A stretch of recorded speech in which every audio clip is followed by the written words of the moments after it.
All right, so week 8 is in the books, and that just doesn't even sound real. This season is flying by. I'm joined by Nino's Corner. Thankfully, he's here this evening to talk Texas. Nino, tell the people where they can find all your great content. Hey man, YouTube, Twitter, Facebook, Instagram. Just go to Nino's Corner, and it's there, man. And also go to www.ninoscornersports.com, and that's where you find all my live stuff, for Texas football. Yeah, thank you for joining me. You've been on the past few streams, something we're going to try and continue going forward. That way, we have a Texas Longhorns voice on this show for people to tune into because you do great stuff, man. And look, there's something we've got to kick off the show with. It's Yeah. a game that you and I talked about in the green screen before we got on here. It's a game that you and I talked about last week when we went to stream, when it was just you and I in the room, how excited we were for Texas versus Oklahoma. Indy Sooner popping in here so he can join in the conversation. But AP. this was a game I was super excited for. Texas coming off of the wins they've had, really. I mean, you look at the win against Iowa State. Quinn Ewers struggles a little bit, but Iowa State's a top defense. You're going to struggle against that sort of defense. Oklahoma State, though, didn't have Iowa State's defense. So seeing Quinn struggles was surprising. Now, I said this earlier in my video. The headline of young quarterback struggles and big game on the road is not exactly a novel headline in college football. And it's not necessarily one that we're never going to see again. That's every year we see that. To me, and Nino, I want to give it to you after this. There's a major problem with Steve Sarkisian and the Longhorns right now, and it's the lack of adjustments. Exactly. Second half adjustments have been killer. I'll give you the floor with that because I know you've got some stats you want to share.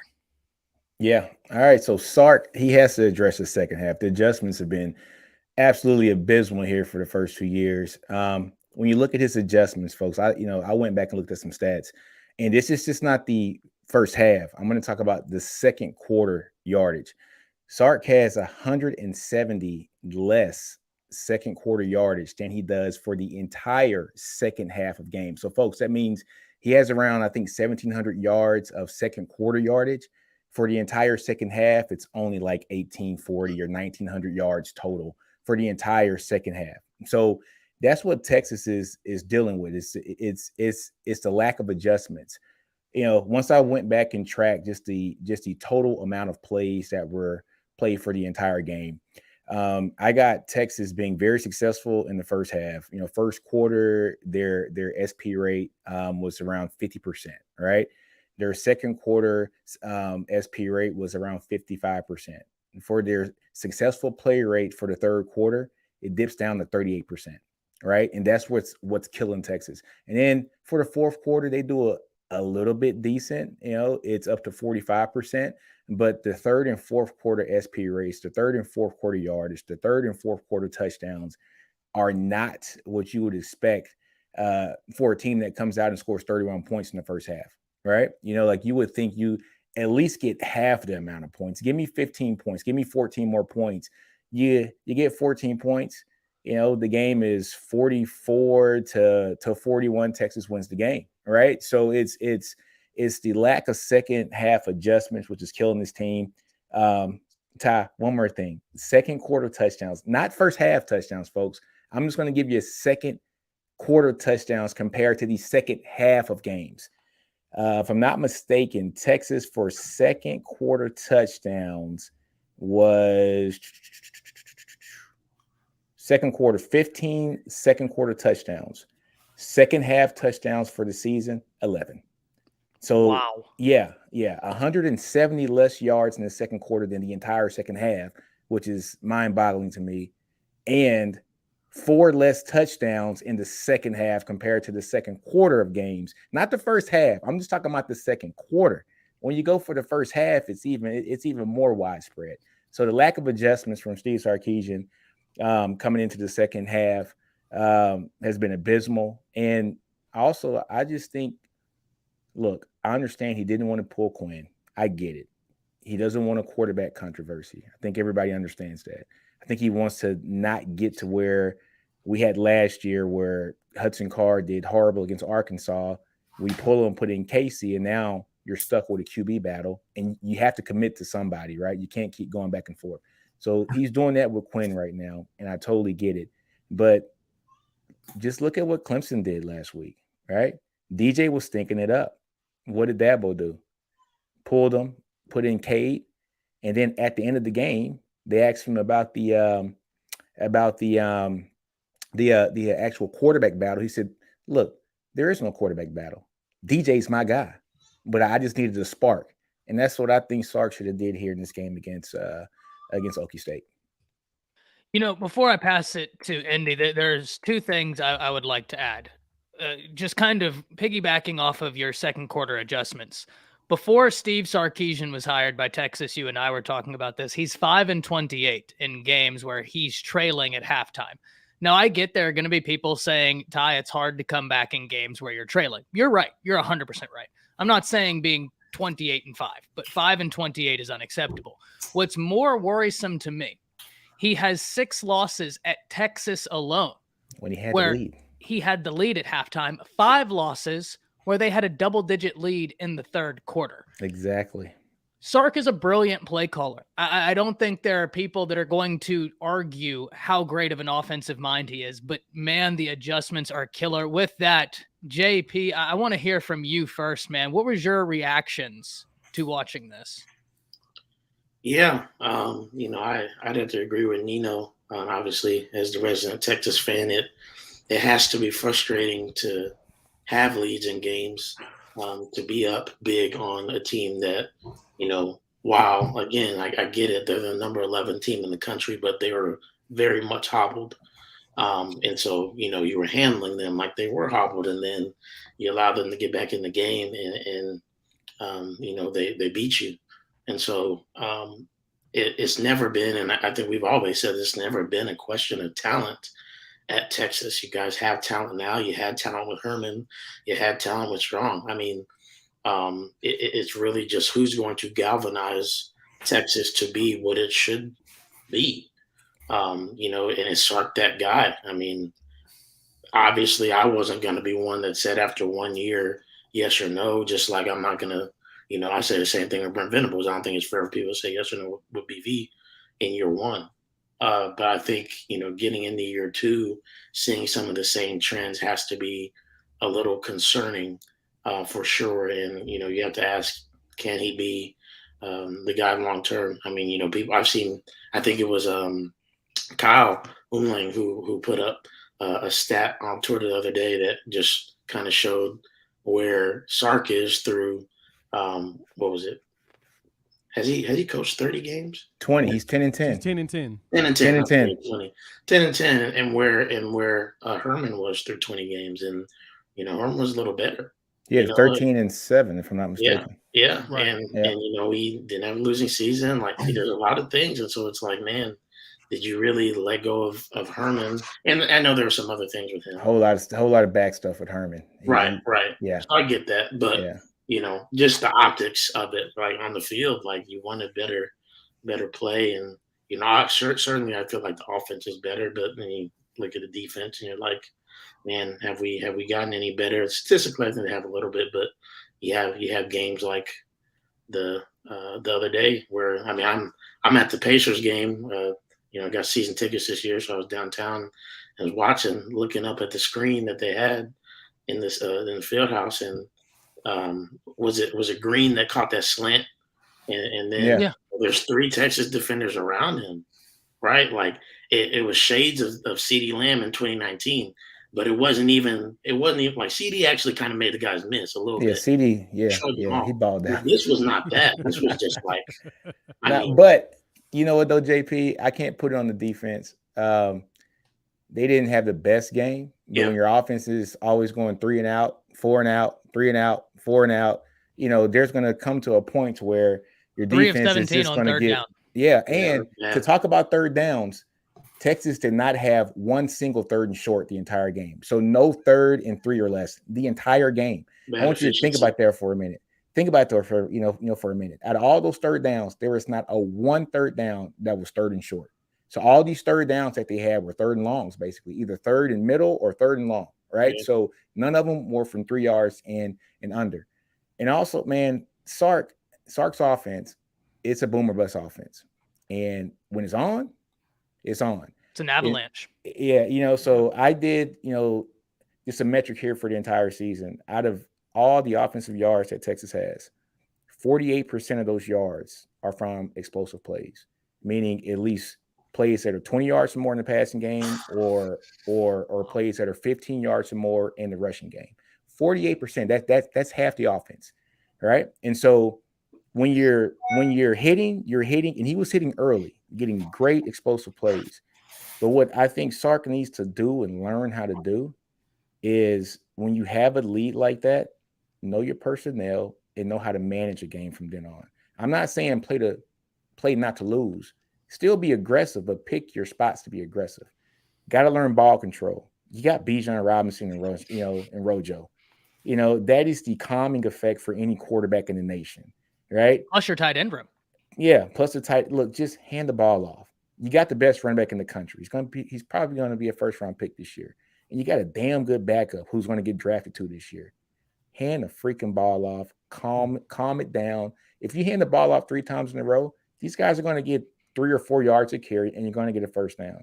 Know your offense, know your personnel, and just know how to manage a game even when you have a lead. Still be aggressive, but not overly aggressive to where every play you want has to be a 50-yard bomb, especially when your freshman quarterback couldn't hit a bomb all game.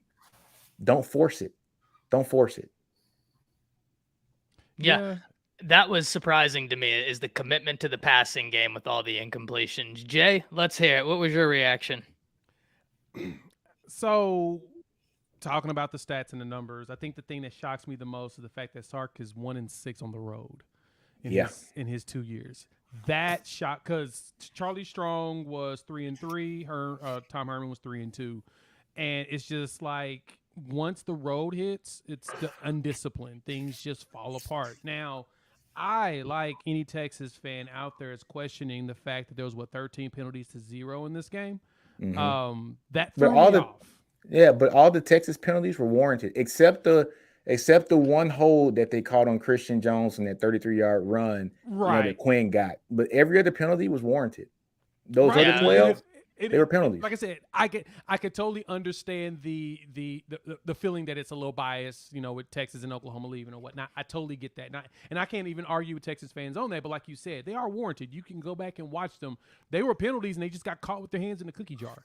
And sometimes it just is what it is. But watching Quinn play, like, I understand the hype behind him. He looks like he's got something that he can be special. The question's going to be is what does he do when he go back into the lab in preparation for the next set of games? How does he calm himself down? How does he get to the point where he's more accurate? How does he get to the point where he's more focused? Because he's got the talent, but we've seen so many talented players in college football that just don't do anything because they refuse to get out their own way and not realize that your athleticism is not going to win you everything in this league, especially against coaches nowadays that's scheming perfectly against guys. But I'm with you, Nick. That was the one thing that bothered me was the constant bombs. It's like, why are you going deep constantly when your quarterback is showing you that he's not doing it today? Like, this is not the game. Especially in that wind. Like, it was 20-something mile per hour 25 mile per hour wind. It's not that night. You're taking a chance. You don't do that. That's when you pound the ball. Nothing about Oklahoma State's defense told me that they were going to stop Bijan and Roshan all game long. Now, they're going to have moments, but if you just keep pounding down their throat, eventually they're going to break. And also short passes. Let your short passes be an extension of the running game. We had one pass to Brennan Thompson, a little swing route. He takes it 33 yards. The kid runs a 10-2 100-meter dash, true freshman. He takes it up to you like, golly, that kid's fast, right? As advertised. Right. And that's the last time we saw him. That was it. That was it. The whole strategy just was. That was it. Off for Sark. I mean, I hear the jokes of Sark being 7-game Sark just rung in my head the entire time watching that game. It's like, yes, this feels like Washington. This feels like USC.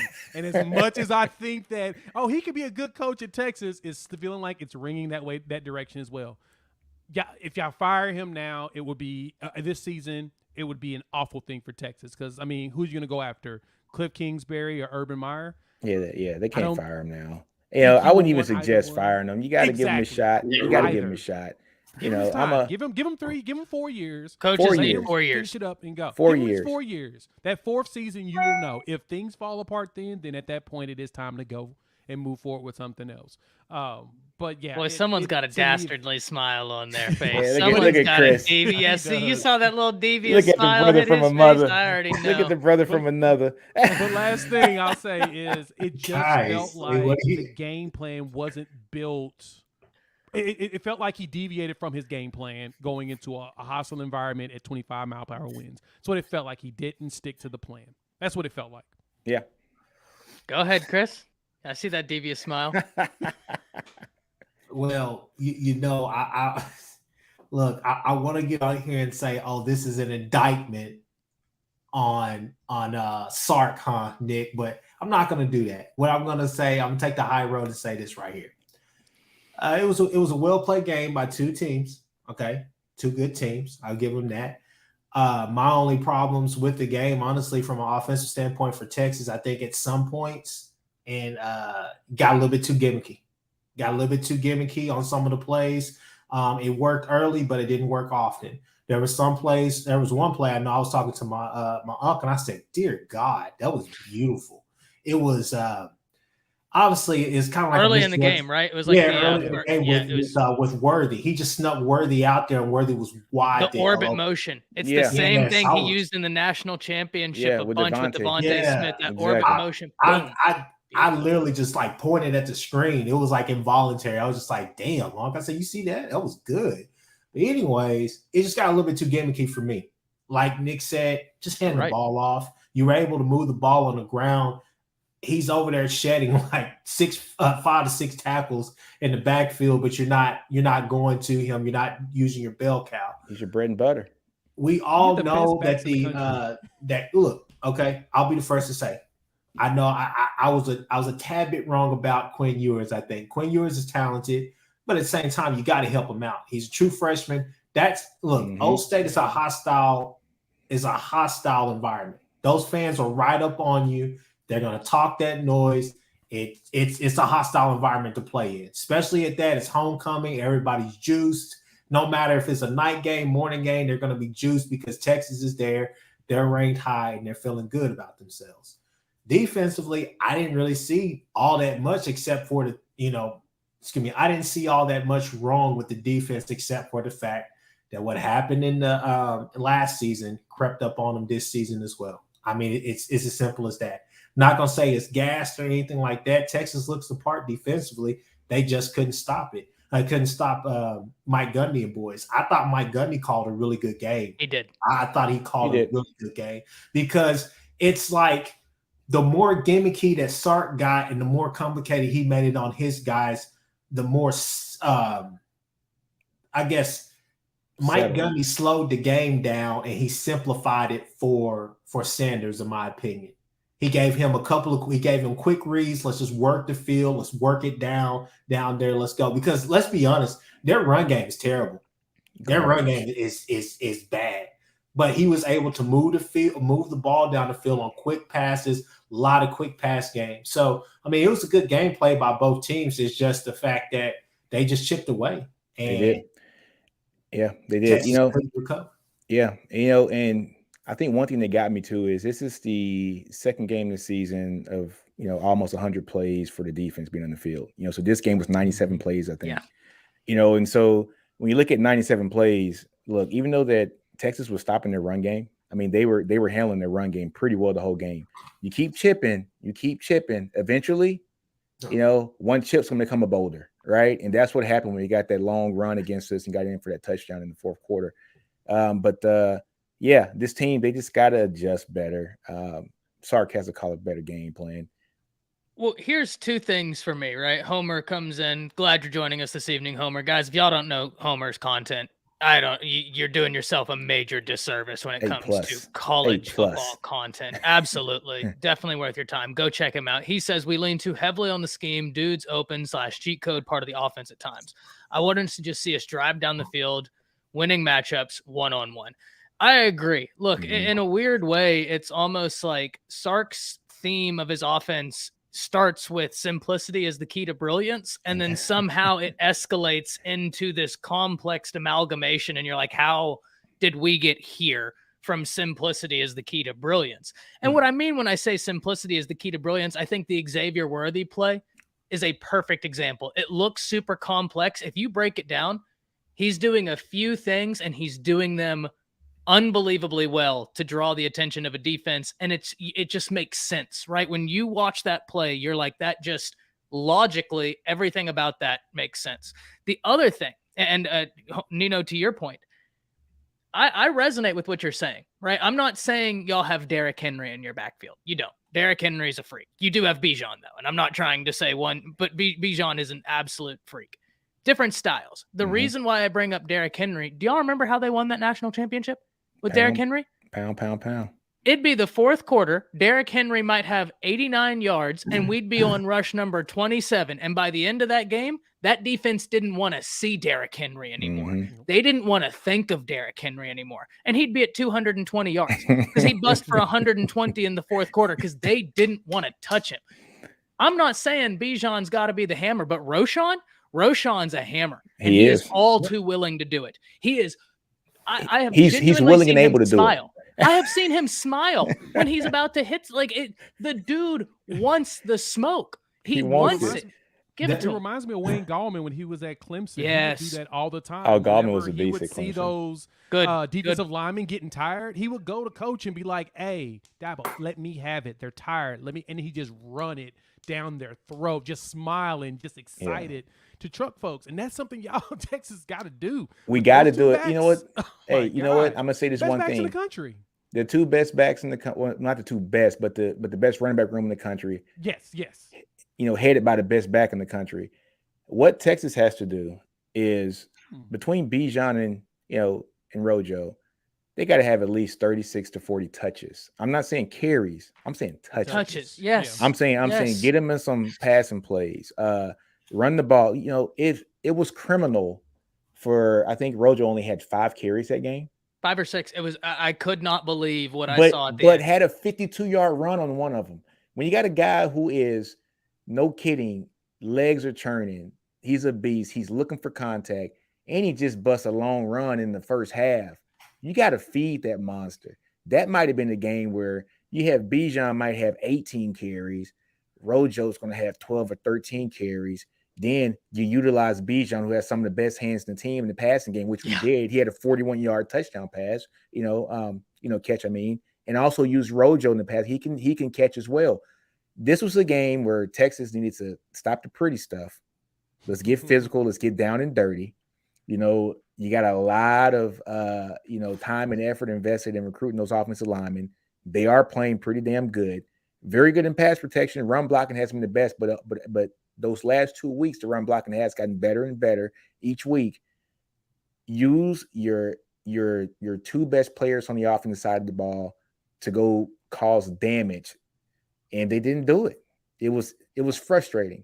I was just going to jump in here and say one of the things, like I said, a thing for me was early but not often. Early but not often.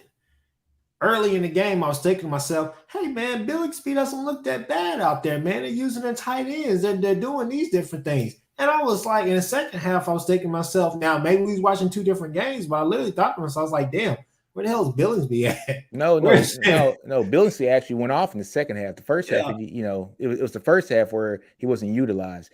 Matter of fact, the tight ends went off in the second half. Mm-hmm. It was the first half they didn't go off, but they didn't have to go off because Bijan and Rojan were doing so much damage. Yeah. This was one of those games I thought this was a classic Tom Herman game. And yes.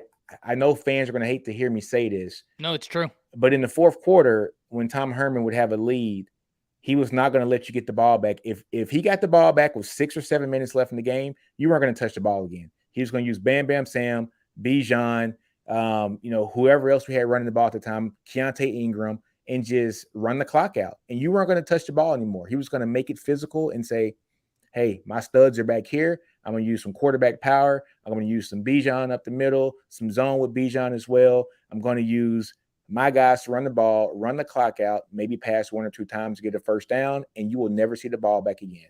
And that's what Sark, I think, needed to implement in that second half, was to have some kind of ball control, especially when you had a quarterback who was just not on that night. The dude threw 49 times. When you're up 31-14 or 31-17, why are you throwing 49 times? Throwing 49 times is wild. Like, that's wild, but it gets even more wild, Nino, because look, I don't mean to rub dirt in it, but it does need to be. When you complete 19 of them, at some point when the guy is like 10 of 32, you should probably be like, this isn't working. Or what happens, make it easier for him. Make it easier. Exactly. But what happens when you have 30 incompletions at the end of the game? In theory, with how Sark calls his offense, that directly is 8 3-and-outs, 9 3-and-outs. Exactly. Maybe 10 3. You get my point here. So that's why, Chris, I completely agreed with what you said. Nino, I think everybody here has said it, actually. And I think the point is great, because I did see people on social media talking about Texas's defense had a hard day. I don't think anybody would say they were perfect. They weren't.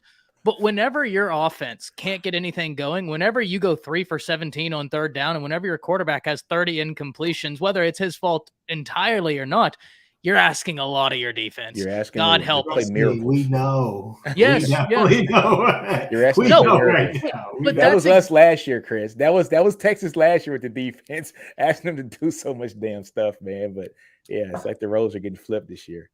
Yeah, and it's interesting because the same thing, Jay, I said it to you. I don't know whether we were live or whether we were just in the green screen when we were talking about Jeff Lebby. And I said Lebby's offense is like Sark's offense, which is like they're like an avalanche. When they get going, they're next to impossible to stop. But something's got to get them going. There has to be a catalyst to get them going. And then it's all good. Now, for Sark, for whatever reason, they get going, halftime comes, and then they just never. He forgets how to coach, it seems like. And it's incredible, isn't it? He forgets how to coach. You know what I think it is, too? We were talking about this earlier. Me, Homer, 40 Acres Landlord, too, Steven. True. We were, like saying, does Sark need an OC? Maybe. No, honestly. Does Sark need an OC? Lets do his job? He actually lets work? Probably. Yeah. So, Sark, you come and script the first 2 or 3 drives, which are amazing. You script them perfect. And then tell your OC, handle business. Let somebody who has a feel the game. Maybe you need to be in the box to see everything. Coaches do coach from the sideline. Sark coaches from the sideline. Lincoln coached from the sideline as well. Tom Herman couldn't coach from the side. He cannot call plays from the sideline. He said, I love being in the box because I can see the field. I can see the field. I don't have the crowd noise around me. I see the field, and I can scheme up what I want to scheme. Maybe that's what he needs. Maybe he needs to script the hell out of the first couple of drives and hand it over to an offensive coordinator to handle business and see the field uninterrupted without the flow of the game coming at him. I can just see the matchups. Now, Chris, before I let you go here, I will say this. Do you want to know why I put stock into that? And maybe this is reading too much into it. I'll let y'all answer that when y'all go. We didn't see this problem with Steve Sarkisian. I get it. It's Alabama. But when he was at Alabama, Bama would come out after halftime, and that's when they were throttling teams.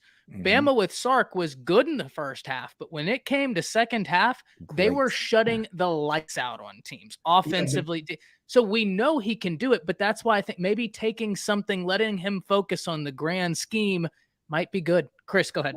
Okay, 2 points. First off, let's piggyback off of yours. I don't think that's fair to say because, look, Nick, I'm not going to take any shots at you guys, but I'm saying this right here. Outside of Xavier Worthy, I mean, come on, Ty. Your wide receiver room when Sark was there was ridiculous. Let's just no doubt. I mean, you all-time great for that all day when you got all-time great in college. Yeah, you got guys just all over the field at every position, and slot is just killing you because everybody's taking a chance, whack at slot, right? But anyways, the question that I had just a few minutes ago was this right here, simply this. Is it that Sark is reluctant to make those second half adjustments, or is it because he can't? I mean, it's simple as that. Can he not? Is it that he has an inability to make those decisions and those adjustments in the second half, or is it because he's just reluctant to get off of what he's doing? And Nick, this goes to my point that we talk about all the time. I tell you all the time, if you get past that Sark script, you kind of in good. You're in sturdy waters because you're sitting there thinking to yourself, okay, I got past these first 10 to 15 plays of the game.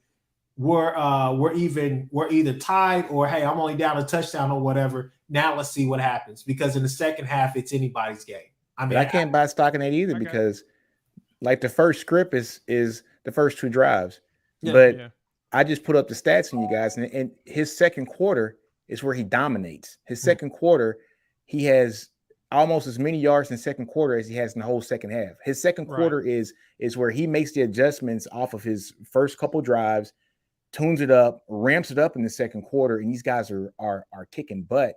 And then it's the third and fourth quarter. He comes out. I don't know if he just thinks I got a lead, I'm gonna do this all game. No, you gotta adjust with what the other coach is adjusting to. Gundy adjusted perfectly, right? He said, "Look, I'm gonna take away Bijan." But even though he took away Bijan, you were still chipping and still getting yards. Yes, Bijan wasn't getting a 15, 20-yard run. Rojo wasn't getting a 52-yard run, but they were getting 3 and 4 yards. Hey, 3, 4 yards, 4 times is a first down. 3, 4 yards, 3 times is a first down, 9 to 12 yards, right? Just keep chipping. It might look boring, which I think that's what he's scared of. I honestly think that's what he's scared of. I think he's scared of it's not the splash play. Yeah. Right. It's the Jerry Jones thing, because Jerry Jones loves being in the news because of big special and flashiness or whatnot. And whenever he's not, he gets pissed. And that's when you see the issues with Dallas. So that's a good point. I got something on that, though. And Ty, you said this, and I think this is a key thing. When Sark was at Alabama, it looked like he just was in tune and knew what he was doing. But I think that was because of Nick Saban. And the reason why I say that is when Lane Kiffin was basically fired because he took the job at Florida Atlantic, because, of course, Lane Kiffin being Lane Kiffin, I feel like Sark lost y'all that national championship. That was because of his play call. It felt like more him than it did anything else. But then he came back and, Saban got him, reeled him in and got him going. But I'm looking at y'all staff. The OC right now on there is Kyle Flood. Now this is now making me think this is definitely a Sark issue. Flood was the OC last time his OC was at Rutgers, back when they had Ray Rice, and that team was a dominant run team. I don't understand why Kyle Flood is not being allowed to call run plays when the best team he had was at Rutgers and they were running the ball. No, because that feels like it's a Sark thing. Because that title is title in name only. That was a promotion for him to come to Texas and leave Alabama. And that's all it was. It was, that was a promo in name only, basically. We know he's not calling plays. And I will say this right here, because Homer points, I want to get to some comments real quick. Homer makes this point right here. He said, Nick Saban can overrule Sark and tell him not to get cute. Here's a great point, because I believe, I'm fairly certain Sark was on staff. But even if he wasn't, he's well aware of this. Oh, the Lane Kiffin. Whenever Lane Kiffin, right, he made a cute play, and we ended up fumbling in the red zone. And Saban walked by Kiffin and said something. I don't know exactly what Saban said. And Lane Kiffin looked at Saban and said, dumb players will make dumb plays. Saban yanked off his headset, threw it on the ground, turned to him and said, no, dumbass offensive coordinators call dumbass plays. And that's so... That's the so Sark knew, right? Like, I'm gonna get on to you. Yeah. So that's my thing with Sark. He is the overriding authority on this now. And I think the stuff is starting to get a little too cute. Know your personnel. Like you got Bijan, man. You got Bijan and Rojo.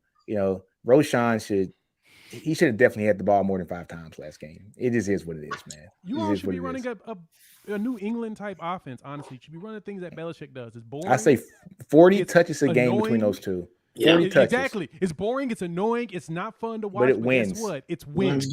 And that's what you guys are built for. If you just reel in that quarterback and let him learn as a freshman, and I think this one that annoys me the most is that he's a freshman. He really is. He didn't see any time at Ohio State, really. He handed the ball off twice. He's a freshman. Let that man learn the team and lean on those great running backs. Have the most boring offense in the country. You will win 10 to 12 games. You have it. And let him flourish in certain spots when it's time for him to flourish, because he's going to flourish. We all see the arm talent. He's going to flourish. Hey, let's cut all this out. Nick, real question before we move on. How do you guys finish this season? That's the question. I still say 8-4. Sure. You still say 8-4, really? I still say 8-4. I do. That's I do. fair. I do because I mean, who you guys gonna lose to? TCU. I think that's TCU. I think we get Kansas State next week because Adrian Martinez is a little bit hobbled now. Yeah. So having that non-running quarterback is going to help us out.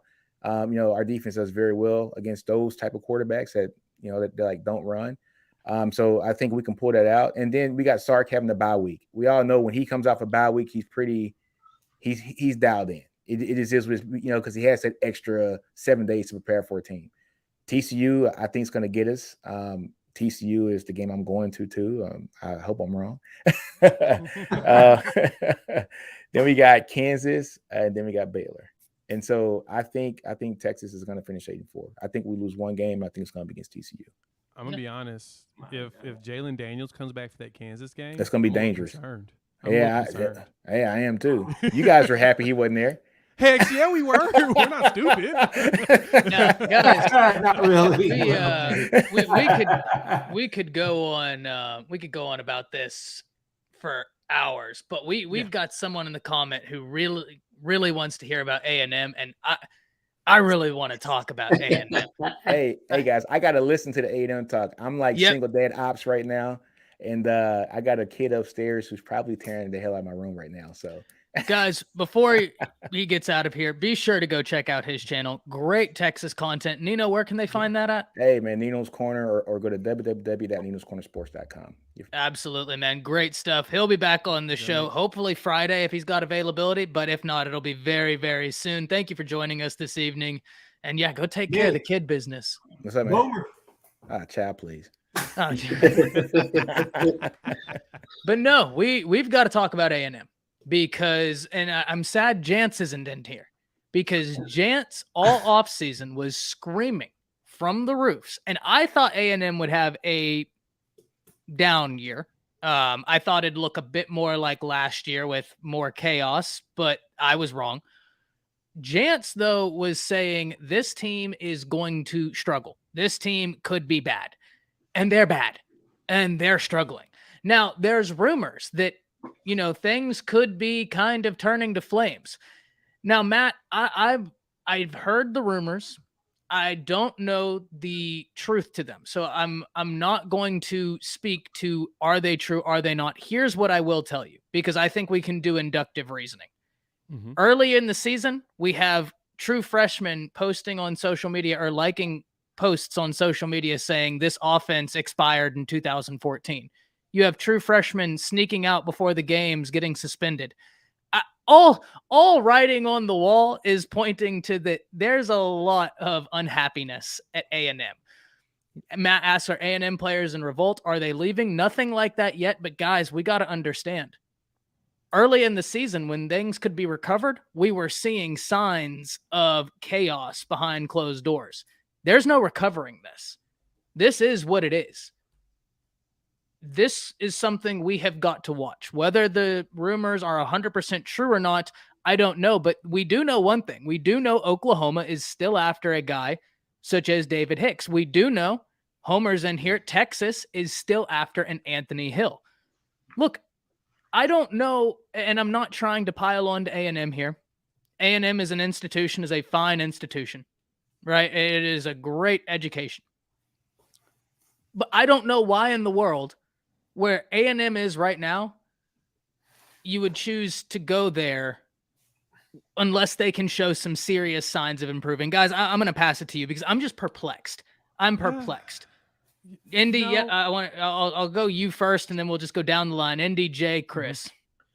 Yeah, I mean, it's the oil fields, dog. I mean, they shoveling out massive amounts of cash. It's the only thing. Like there's no tradition. There's no winning that's been done. There's no winning that's being done. Now you can say, hey, we put some good players in the NFL, especially on defensive line, like a Von Miller, right? Like a Myles Garrett. That's fine. I can understand that and why defensive linemen want to go there a little bit.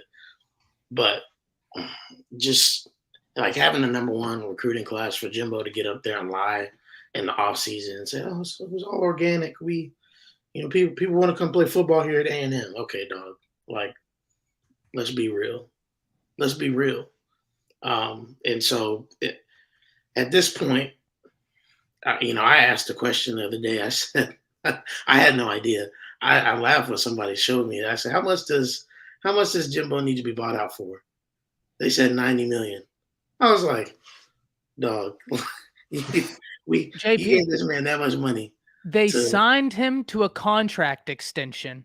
Well, guarantee, right? That put him amongst the top paid coaches in the nation.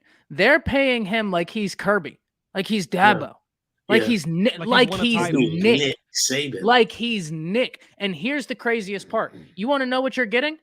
Kevin Sumlin light. And yeah, I said it, Kevin Sumlin light. I'm not even saying Kevin Sumlin. You want to know why? Kevin Sumlin had more ranked wins. He had more road ranked wins. He had better metrics in everything. He didn't recruit as well as Jimbo, which that was an argument people gave me, right? That Jimbo recruits better than Kevin Sumlin. That might be true, but that goes to further indict Jimbo Fisher if you're telling me he's getting better players and giving you worse results with better players. That's a further indictment on Jimbo Fisher. The craziest thing, you want to know the major difference between them?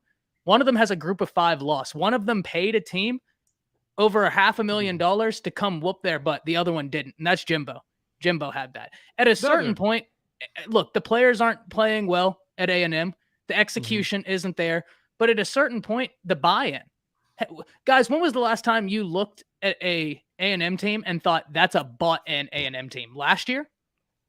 Maybe. No. Maybe, but there were times last year where someone would get knocked down and the whole team would rush up to them and pick them up, and I'd think, you know what, that's a. I don't even see that this year. Nope, they don't have it. And like me, and you even said before, like, outside of the Kevin Sumlin light piece, is the biggest difference between him and Kevin Sumlin is Jimmy Sexton. One had a better agent. That's it. That's the reason why he's so locked in for the next 10 years, which is stupid on their part. And everybody that thinks that these boosters are going to find a way to buy him out, they're not. Unless you send someone in there in his room and he gets a sexual harassment charge against him where they can fire him at cause, dude's there for the entire contract length, at least till the last 2 years of it, because you just gave him a pile of money that these – because think about this. This is the one problem that A&M had. It ain't just his buyout. The next coach that walks in there, it says, I want his contract. If I don't get a contract better than Jimbo Fisher, I'm not coaching for you. So you got to come up with $200 million for your next coach. Think about it. $200 million minimum, because no coach would take that job for less than what Jimbo's getting. If he's going to be mediocre and I'm going to be better than him, I better make more, if not double what that dude made.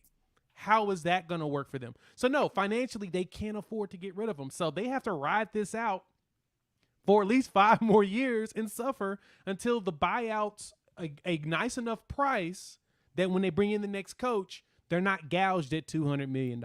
And of course, the price of the brick is going up. So if you want to, Chris, before I let you go up.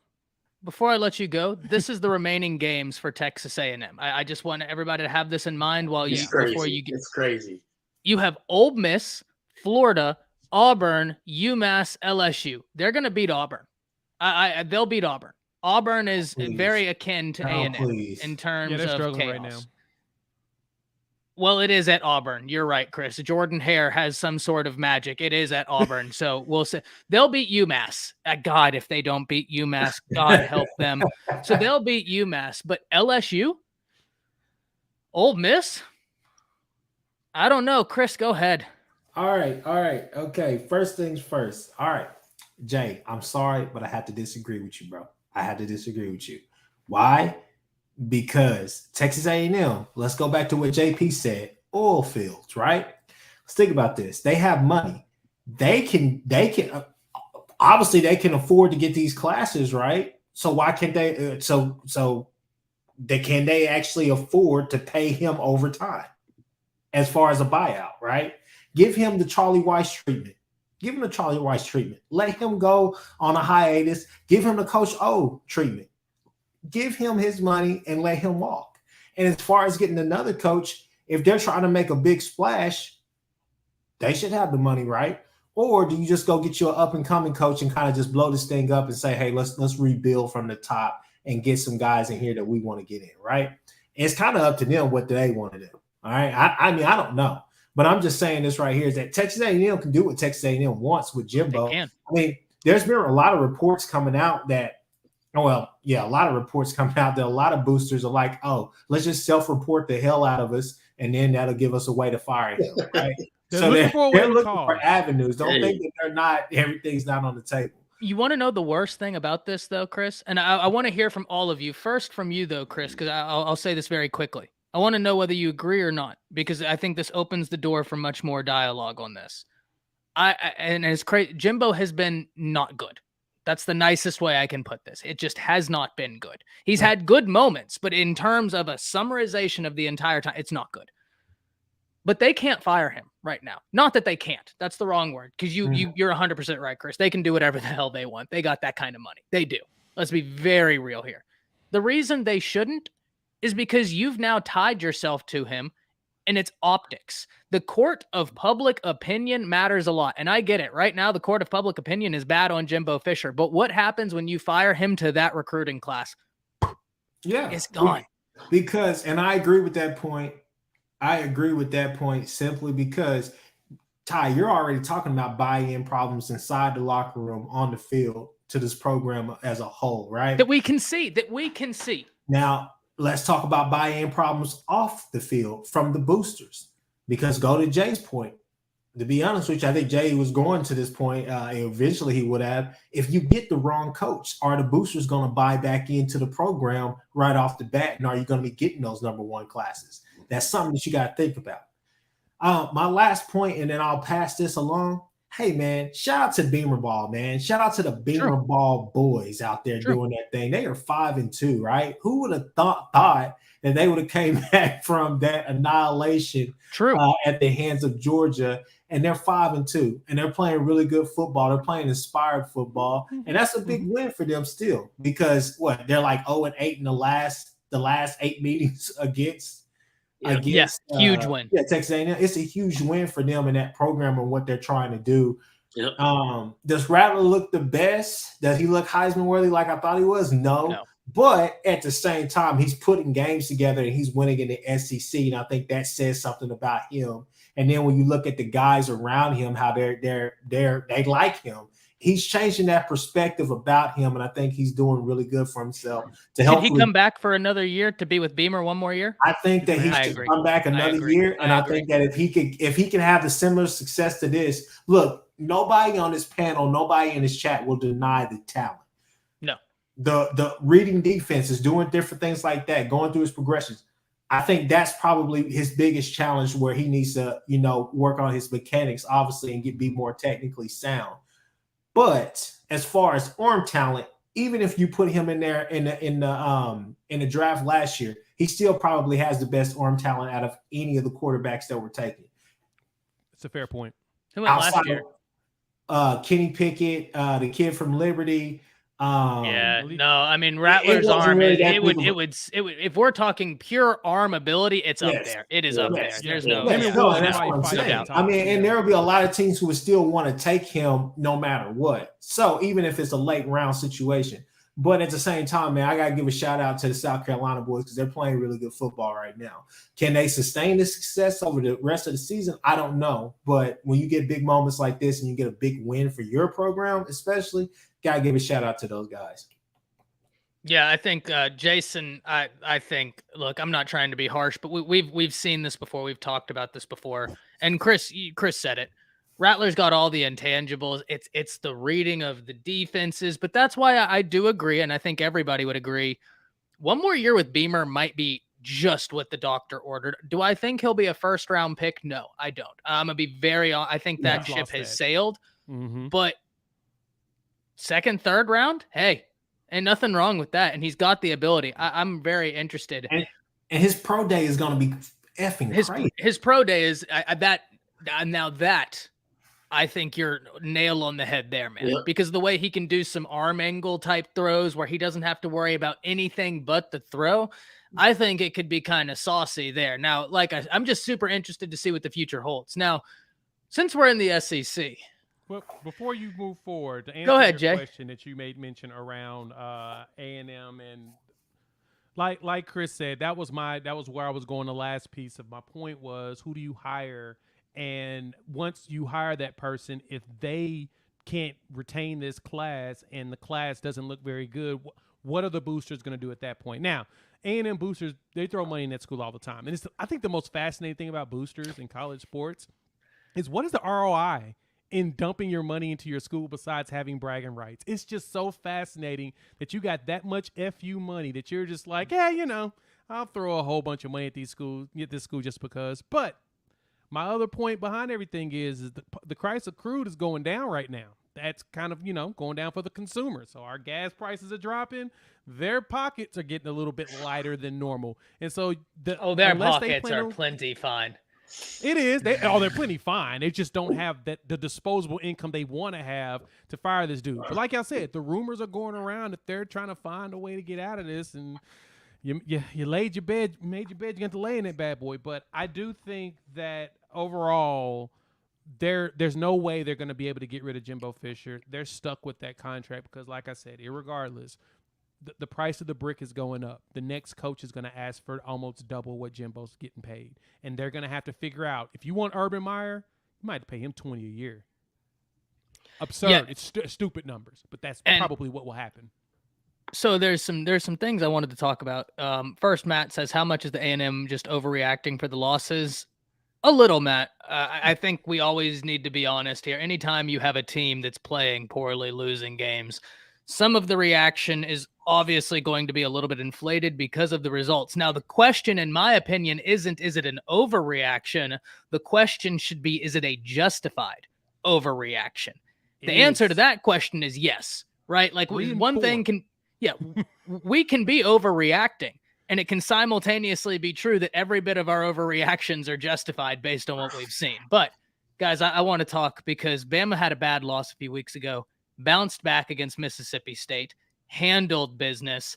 Now, I told y'all, I've been someone time and time again, whenever we've talked about these games, Chris has gotten after me a little bit. I'll give you the whole rundown of why the game is going to be close. Oh, well, the team playing Bama really excels at this, that, and the other, and they can do this. And Chris will always tell me, Ty, y'all are going to kill them. This was the first time, though, where I think I've gotten up here and been like, I don't need to tell you what anybody does. We're going to end them. Like we're going to go in there. It is what it is. And I saw exactly what I thought was going to happen. Should we have scored more points? Sure. But at the end of the day, we ended them. They got a garbage time touchdown. Good for them because they haven't scored in Tuscaloosa for so long. So I actually thought that was cool. No, you're laughing, JP. I'm not trying to be messed up. They haven't scored an offensive touchdown in Tuscaloosa in years. Like years. Dak Prescott's the last one to do it, if I'm correct. It was Dak. No, fam. It was Dak. It's been that long. So for them in the fourth quarter to like still be pushing, I was like, yeah, cool. Do you? I'm actually more impressed that you're actively just trying to get a touchdown than laying down and taking this with another 0. I actually loved that from Mississippi State. When the game is gone, you're still trying to get the touchdown because, hey, let's get something. Love it. But at the end of the day, Bama drags them. And I think when you look at this Alabama team, the thing I said last week, I'm going to say it one more time. Alabama can beat anybody in the country if they get out of their own way. This team is very talented. This team has got players at all the right positions. And if they're playing Alabama ball and they're out of their own way, this is a dangerous, dangerous unit.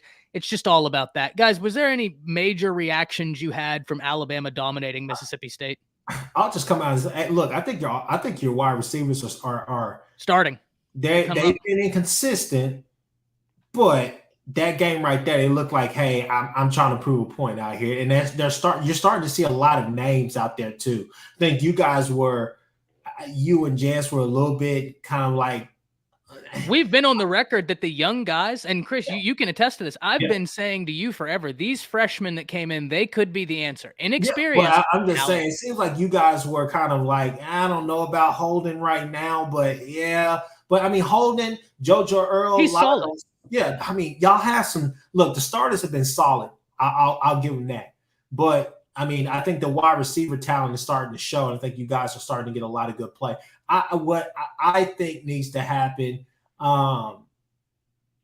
I mean, you guys say it every week. Bill O'Brien's going to have to do something to step up because they got to help. They got to help Bryce Young out. It's too much improv back there, in my opinion. He's leaving the pocket early and often. Okay, I know I said that with the Texas thing, but let me say that again. He's leaving the pocket really early, and I don't think that's his own accord. And I don't think that's a fault on the offensive line. I think that's just. I mean, hell, if he's only got 1 or 2 reads on a play and he's just trying to improv and make something happen, I mean, that's only going to work so much until you go against a really good team, right? Obviously, we saw that with Tennessee, but that's one of the things. That's one of probably the only points of interest that I have, honestly, is just he's leaving the pocket way too soon and he's having to improv way too much, in my opinion. Yeah, I completely agree. Indy, what was your thoughts? Didn't realize I was on mute. Sorry. Yeah, no, I agree. I mean, I think ultimately, every year we've always had this conversation of is Bama going to be able to keep up their standard?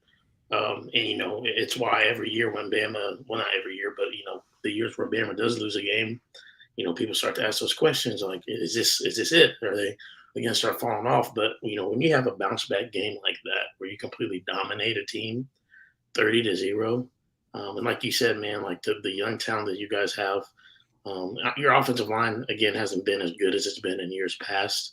But I think there's every reason to believe that they'll continue to get there and get better. They've been improving. Again, it's not as if you don't have quarterback talent. Bryce is obviously gone, but it's not as if you don't have talent moving forward. And as long as Nick Saban's there, you guys are going to be up there, right? And so, yeah, I mean, that I just remember I only watched like a piece of the first half, and that's when I knew it was over. And obviously I was tuning in some of the other games, but just seeing the way that they, again, controlled the game, even in the first half, I was like, I knew this is over. I knew it was over. It was 14-0. I was like, they're not going to score on them. And they did later, obviously. But yeah, man, that's kind of my thoughts on the game. And just, I don't think Alabama's done with this season yet. I think they'll have something to say about it later. Obviously I still think that they are the cream of the crop, in the West. And so, we'll see if they get that rematch with Tennessee in the East, or if they're going to play Georgia at the end of the year. Yeah, and we have people asking if Tennessee can beat Georgia, so that'll definitely be something we talk about after. But before we can get to that, Jay, got to hear from you, man. As you're sitting down watching this game, what'd you think of Alabama's response?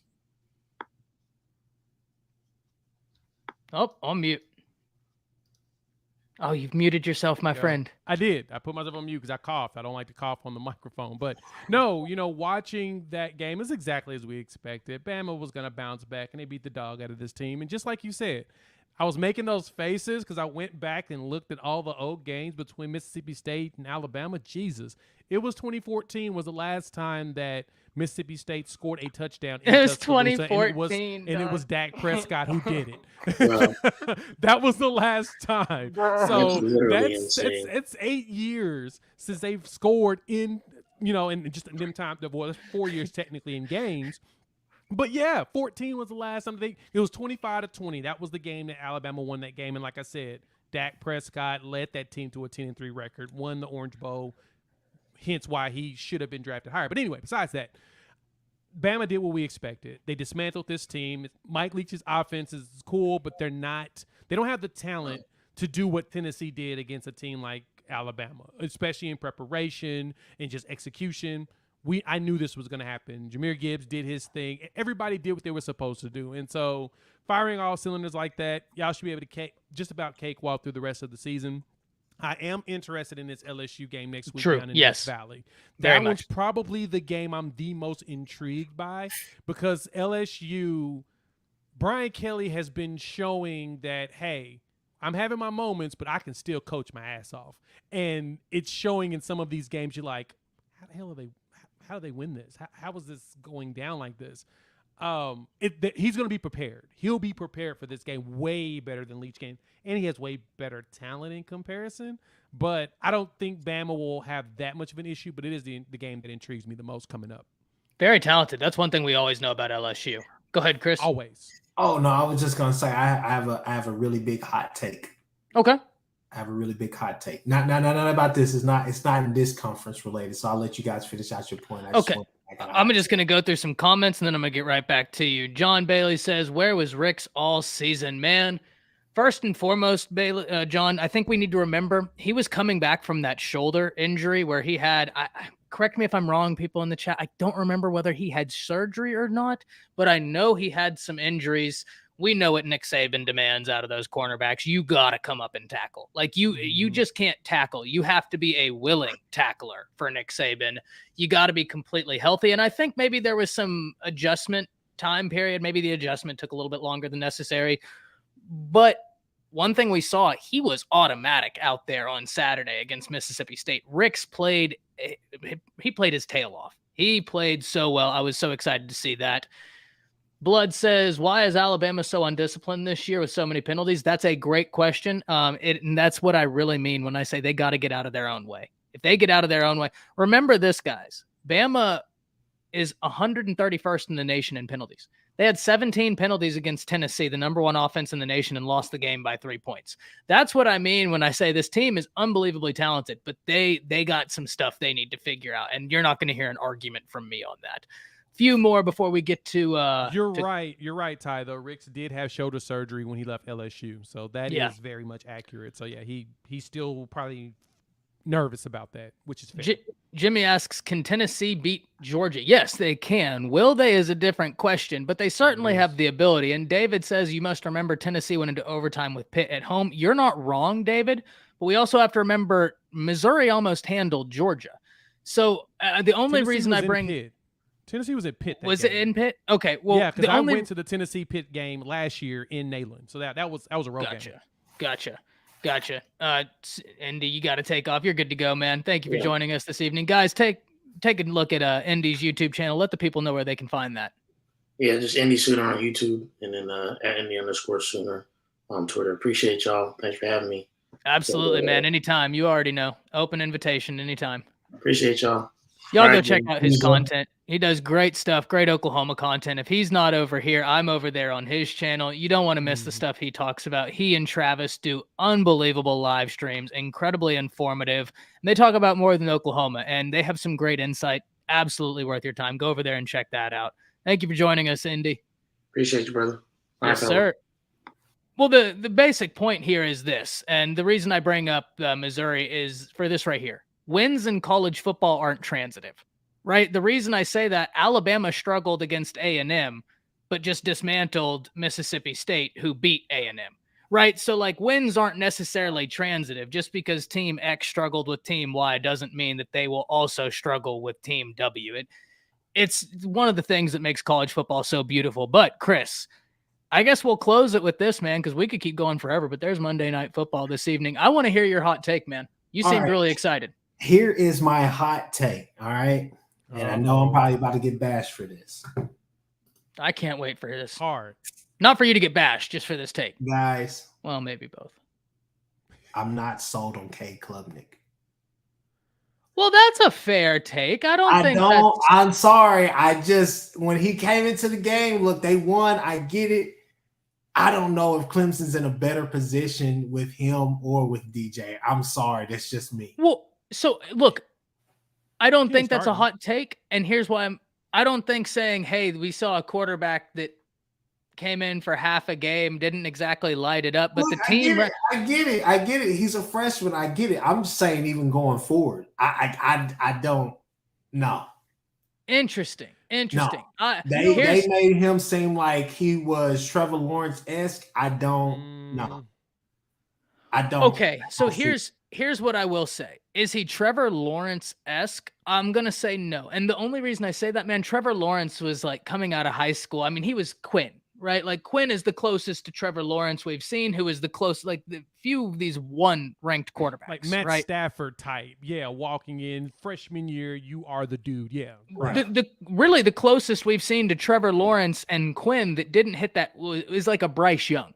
Bryce Young was rated at like a 9.9999 or 0.9998, basically as close as you could be to not being a 1. I say all that to say this. I don't think Cade is like that dude necessarily like Trevor, but I don't know that he's super far behind. I think he's an incredibly gifted prospect, very live arm, and it's his ability to galvanize a team that's really unique. And that's something that is kind of hard for me to sit here and debate, you know, and be like, oh, well, he's a guy because he galvanizes, because that's not anything I can give you as quantifiable. Oh, he throws for X percentage. He throws for, but he's a freshman. He came in a game where they were already losing, where things weren't going well. Do I think it's a hot take to say you're not sold on him? No, but I also, if you're saying the hot take is that you've arrived at that conclusion off of this game, then yes, I think that may be a hot take. Yeah, I mean, that just is kind of my. I don't know. Obviously, it's a small sample size. I get it. We need to see more, obviously, but I'm just saying, like, I just didn't get that.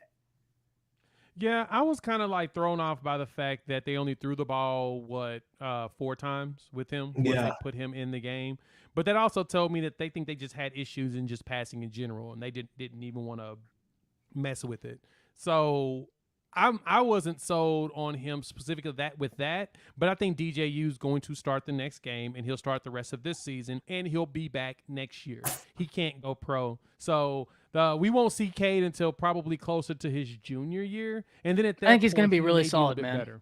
I think he's going to be really solid. I got to see. I've said this 100 times. I'm sorry to say. I watched him and Quinn duel it out live in that state championship game. I was on the field. Yeah. And I walked away from that game saying that's a 5-star quarterback in Cade Klubnik. Like, I was screaming it from the hills. I was sold. Now, I do want to get to some comments. David says Cade is a kid. True. They let him throw 4 passes. That was a little bit wild. Only 4 passes. Yeah, that was. And Steve sees this too. He's got that it factor as a freshman. Yeah, it's hard to quantify what that is, right? Like Simon said it best. He's got the it factor. I don't know what it is, but like when I see it, I know that's it. No. Gray, if you're in here, I do want to have a little bit of back and forth on this. He says, Texas has a big problem. Is this an OU fan channel? I can think of 49 problems they don't have. Well, Gray, I think that inevitably, if your mindset is whatever we do outside the season other than Oklahoma, that in and of itself is problematic. You did great during the Oklahoma game. Right. You did not look great against Iowa State, and you did look downright bad against Oklahoma State. I'm not an Oklahoma fan. Yeah. But to sit here and pretend like when your head coach is 5-28, when he trails at halftime, and that's not a problem, that's problematic. To pretend like while he's the head coach at Texas, he has 6 blown leads at halftime where they're up and they lose the game, it's problematic. When he has 5 instances of having a double-digit lead in the third quarter, and once again they blow the game because of lack of adjustments, it's problematic. And I'm not sitting here saying Sark isn't the guy. I love Sark. I think anybody in this chat, whether they're a Bama fan, Oklahoma fan, Texas fan, they've heard me pour praise on Sark. So I'm a big fan on of the road. That's problematic. There's Look, problem. I think he's 1-5 against ranked teams, top 25 teams. That's problematic. Period. We're not saying let's fire Sark. That's never the contention. It's just these are facts. Look, as much shit as I give them, look, I'll be the first to say it. Sark is a good coach. Good. Emphasis on good. They're 10-10 through the last 20 games. I mean, we can sit here and bash on OU for having one bad season out of the many seasons. We could bash OU for losing the first game in what 5 years to Texas. I mean, we could talk about all of that. We could talk about the Big 12 championships and all the runs and everything that you guys have compared to us. But I mean, it is what it is. It's a small sample size. It's an anomaly. It's a standout year. You guys did what you should do, but come on, man. I mean, look, this is what I have to say. They're 5-3. We're 4-3. Yeah. It's not like it's a night and day difference. Now the game, you could say that otherwise, but I'm just saying it's. Come on. No, if you're not competing for championships and Ty, I know that this is going to sound really harsh or whatnot, but you come from the Saban tree, so I think you'd understand this. If you're not talking about championships, you're not talking about diddly squad. It doesn't matter in the grand scheme of things. You could go 9-3 for could finish the season 9-3. And it's the same as going 11-1 without a championship. Exactly. The exact same. Exactly. It's a waste of season. And it's a waste of season because we didn't win a championship. It's still a good year to go ahead and improve and start saying, okay, let me check this off. Let me check this box. Maybe we need to move these guys around. I think wasted is a harsh word, but I completely understand the theory behind it, right? Yeah, like I'm just saying, like, hey. I do want to answer this because the SEC, you do bring up a really good point here. And I do want to explain a little bit what I mean when I say this, because I don't think I said this the best. He said, if Cade doesn't get out of bounds, what did he actually do to say he has it?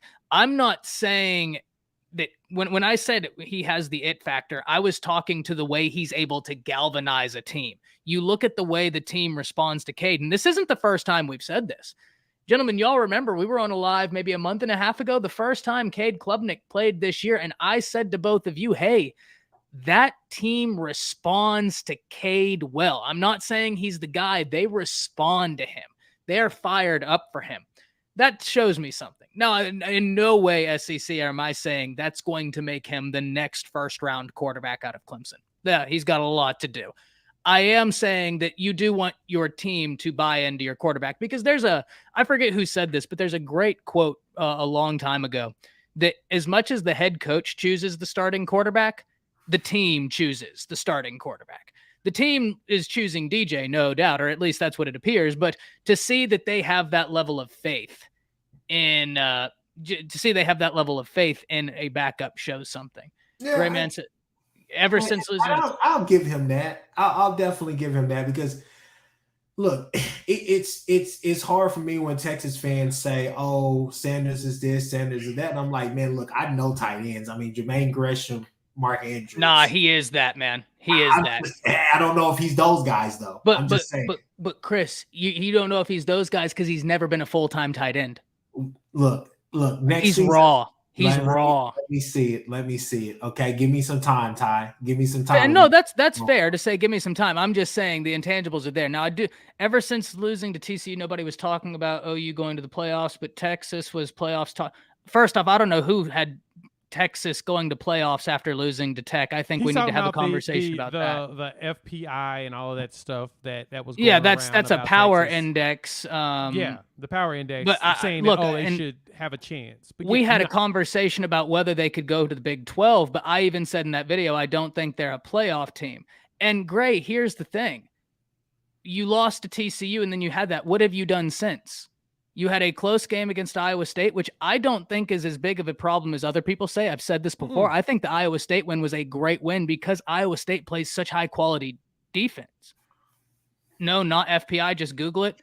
I'll Google it right now, and I guarantee I know what he's talking about. In the rankings, they had Texas at a percentage of having the best percentage in the Big 12 to make it to the playoffs. But yeah, and they also put sailed. No, yeah. I'll die on this hill. I'll be the only one there. But hey, Iowa State is one bad call. Iowa State is one bad call away. Don't worry, you will. You will. Nobody here has said you lost to TCU. I read your comment where you said OU lost to TCU.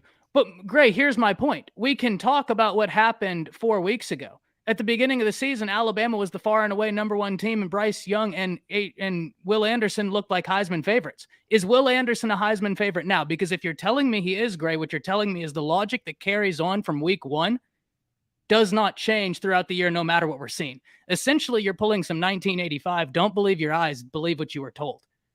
I don't know if you read 1985, but that kind of is what I get. You're saying, Don't believe your eyes, believe what I tell you.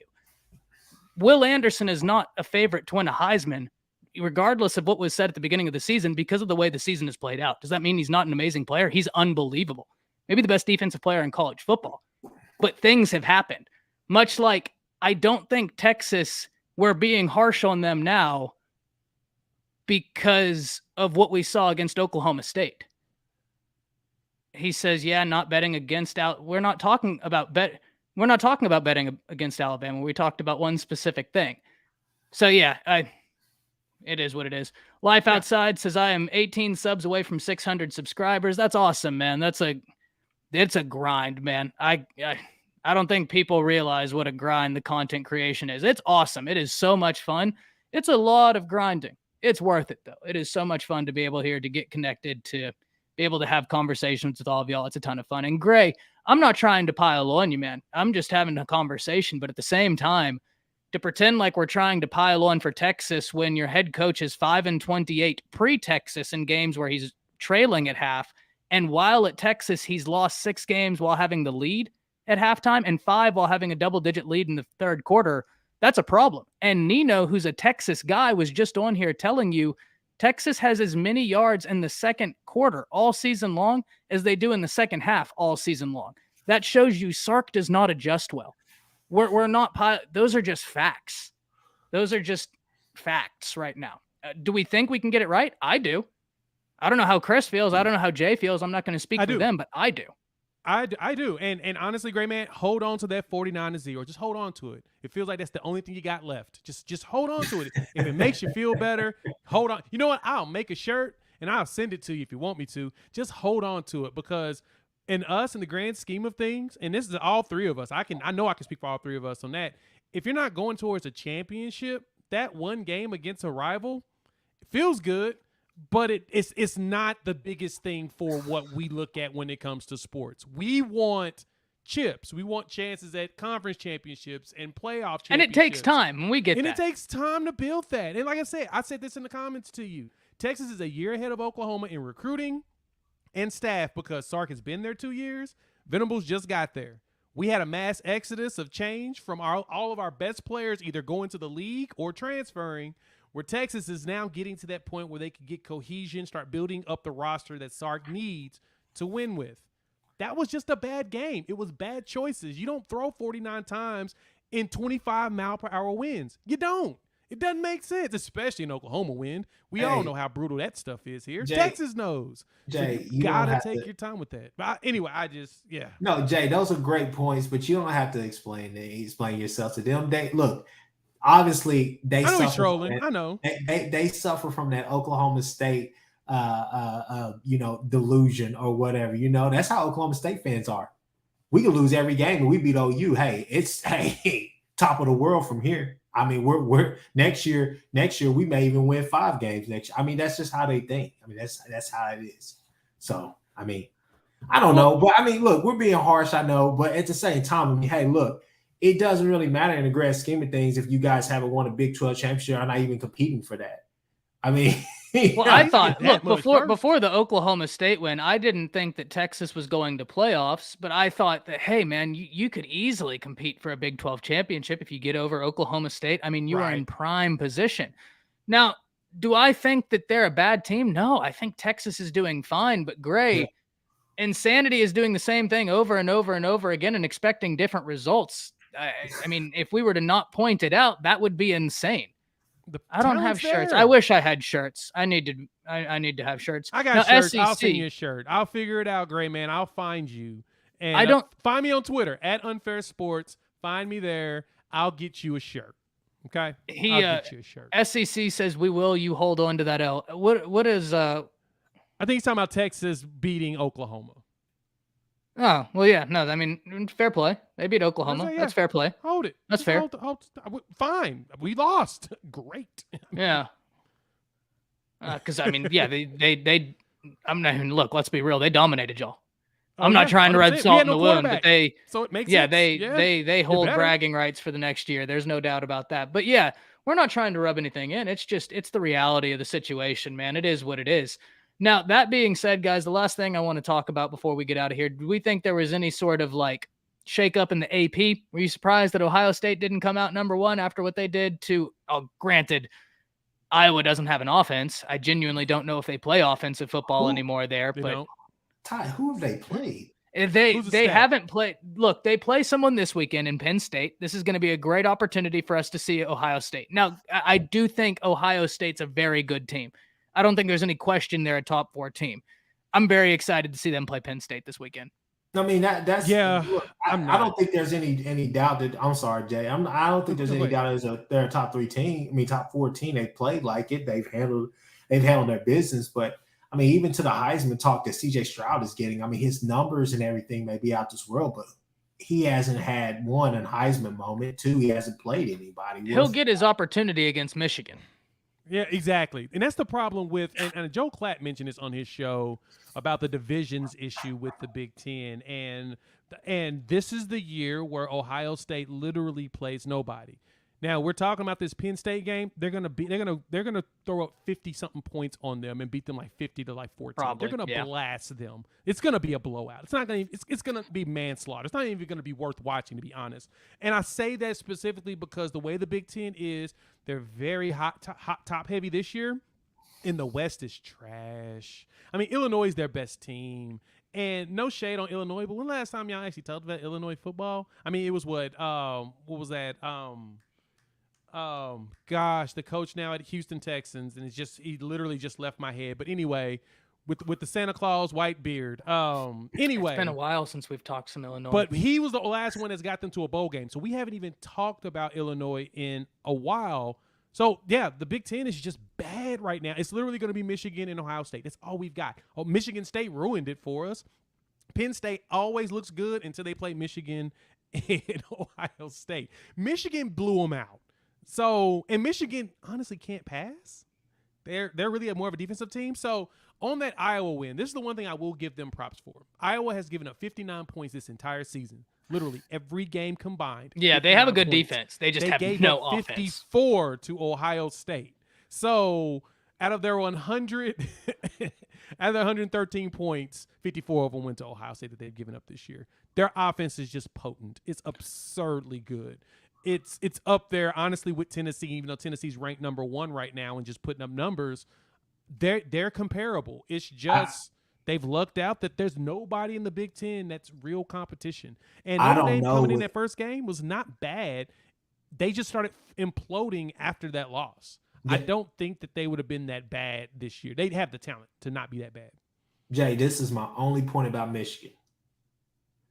I'm terrified if that run game is stopped. Ooh. If somebody can stop that run game, I'm terrified to see what kind of team they really are. Because exactly. JJ McCarthy has struggled this year in key points. Even some of the closer games. Now they've had some blowouts and everything. It's because those running backs have gotten loose. Unbelievable running back row. If Edwards and Corum, I know my uncle, he was like, man, I really want that Edwards kid. But I'm just saying this right here. If that run game is not working for them, I'm terrified to see what that offense is like after that. And somebody like Georgia, I think if they run up against Georgia, it's going to be the same damn thing. It's going to be the same damn song that was played last year, and I don't think they're going to like it all that much. Hey, the way that Harbaugh's offense, they literally are running an offense to me that feels like what Kyle Shanahan does with the 49ers. It's just running backs, almost irregardless who's there. They're going to put up hundreds of yards on you. Their scheming is unreal. Just go watch it. Just watch it's so much holes fun. That populate. It's so much. It is. And I think, and I agree with you. That's why I said, I don't know if Michigan can throw the ball because J.J. McCarthy has not been able to show anything, but good luck stopping the run. Now, Jim Knowles is out there as that new defensive coordinator for Ohio State, so they may see some different sets and different setups to prepare for that run game. But I don't know how well they'll do it. But if Ohio State is scoring as fast as they are against everybody else in that game, Michigan's going to be in a world of hurt if they don't slow them down. That's the problem. Those wide you got to be able to receivers score are with them. absurd. They have at least 2 Biletnikoff Award finalists probably on that team right now because they're just that good. You got to be able to score with Ohio State. Yes, you have to.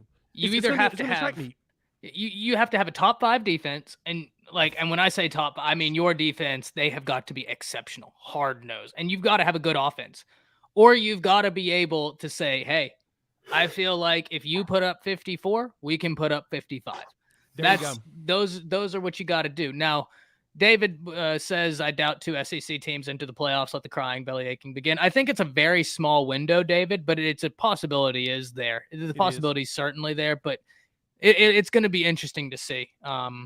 I have no idea about the playoffs, man. I mean, I think I know, but there's just this year's been so crazy. Guys, I've taken up enough of y'all's time. It's Monday Night Football. We need to go catch some pro football, take our evenings together. But before I let y'all out of here, let the people know where they can find y'all's content. Jay, I'm going to start with you. Yeah, just find me Unfair Sports. Search for me on YouTube. That's where the OU content and college football content is. Ty usually pulls up. I'm going to get Chris up there a little bit more often as now I'm back in town. I'm not traveling as much for work, but find me there as well as whoever podcasts are download and listen to. I appreciate the time as usual. Yeah, David, Purdue and Illinois are solid teams. Purdue's very good at breaking up the dance. That's about it. And Illinois, I've got to wait to see what else they do. Thanks, Ty. Fair. All right, guys. Hey, the Horns Down Pod. That's where you can find us at on Twitter. Horns Down Podcast. You can find us on YouTube. Also, you can find us on Google Podcasts, Apple Podcasts, Spotify. Just find us. Shout out to my guy at Seth Oliveris. And follow me on Twitter at Chris K. Got a lot of good content. Always great to come on the show with Ty and my guy Jay. Yeah, you know what it is. We'll be back Friday to do the preview stream for week 9. I can't believe we're at week 9. Man, Week I know. 9. 4 games, pretty much 4 games for a lot of people. I'm so, bro. I need OU to play this week. I'm just like, damn, man. Last week was just like, shit. I'm just sitting here on the couch just watching this. Like, I need OU to play. Y'all play this week. Y'all have got a big game this week. I'm going to talk about that tomorrow. So just a preview for what's coming tomorrow on the video docket. Oklahoma, Iowa State. That's a game a lot of people are going to overlook. Texas fans, I said the same thing when y'all beat Iowa State. That's a much better win than people are giving you credit for. And we're going to talk about why Oklahoma has got an exceptional opportunity this weekend against Iowa State. But that being said, we'll see y'all Friday on the live stream. Till then, y'all enjoy y'all's week. Thank you for being with us. That's it. See you. Peace. Now we have the spinning